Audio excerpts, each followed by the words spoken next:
പിന്നെ ഒരു കാര്യം മനസ്സിലാക്കിക്കോ ഗോവിന്ദ മാഷേ, ഞാൻ വെറുതെ ഒന്നും പറഞ്ഞിട്ടില്ല.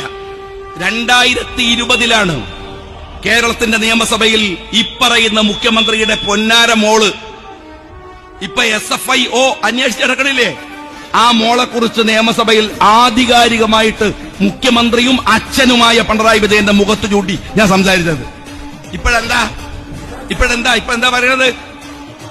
കർണാടക കോടതിയിൽ പറയാണ് അറസ്റ്റ് ചെയ്യുമോ എന്നുള്ള ഭയമുണ്ടല്ലേ മുഖ്യമന്ത്രി പിണറായി വിജയ? ഭയമുണ്ടല്ലേ? ഭയം ഉണ്ടാവും. ഇനി മുതൽ ക്ലിഫ് ഹൗസിന്റെ പേര് അച്ഛൻ ഉറങ്ങാത്ത വീട് തന്നെ മനസ്സിലാക്കിയാൽ മതി. എന്റെ പേര് മാറ്റിയിരുന്നു, അച്ഛൻ ഉറങ്ങാത്ത വീടാണ്. ഭയം ഉണ്ടാവും. കഴിഞ്ഞ പഞ്ചായത്ത് തെരഞ്ഞെടുപ്പിന് നേതാക്കന്മാർക്കൊക്കെ അറിയാം, പഞ്ചായത്ത് തെരഞ്ഞെടുപ്പിന് ഞാൻ തുള്ളിക്ക് മാറി നടക്കുകയായിരുന്നു. ഒന്ന് പറഞ്ഞാൽ കർണാടകയ്ക്ക് പോകും, അറസ്റ്റ് ചെയ്യലായിരുന്നു ഇവർക്ക് പണി, ചെയ്യുന്നായിരുന്നു എന്റെ പേരിൽ കേസ് ഉണ്ടാക്കിയിട്ട്.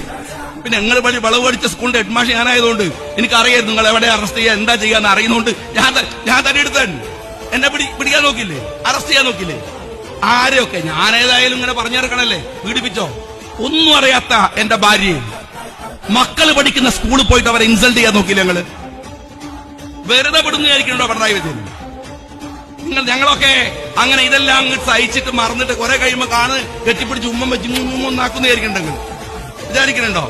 ചെയ്ത പണിക്ക് തിരിച്ചു തരാനുള്ള ആയുസ് പിണറായിക്ക് ബാക്കി വെക്കണം എന്നാണ്